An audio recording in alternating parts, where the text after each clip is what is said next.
Hi, this is Dr. Catherine Brown. I'm here to help you locate acupressure point, large intestine 11.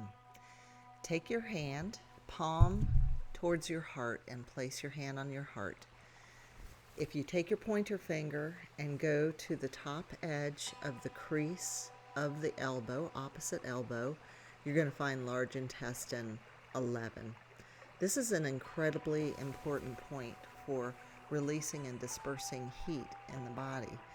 I instruct my patients in clinic to apply the metal element to this point multiple times throughout the day, 5 or 6 times throughout the day, as it contains pure essential oils that activate the point and initiate the healing potential, which is cooling the blood, stopping itching, lowering fevers.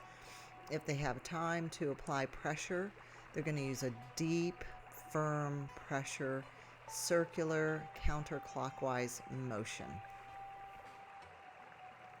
Details on using this point are located at Ageless Herbs on the acupressure directions page, and it will include different ailments and point combinations and all the diseases that this point will treat. You will also find tons of information about how to use acupressure and Chinese medicine for specific health concerns, and you can deepen your knowledge about Chinese medicine at agelessherbs.com. Thanks for watching my video. Likes are much appreciated, and please subscribe to my channel. Be well.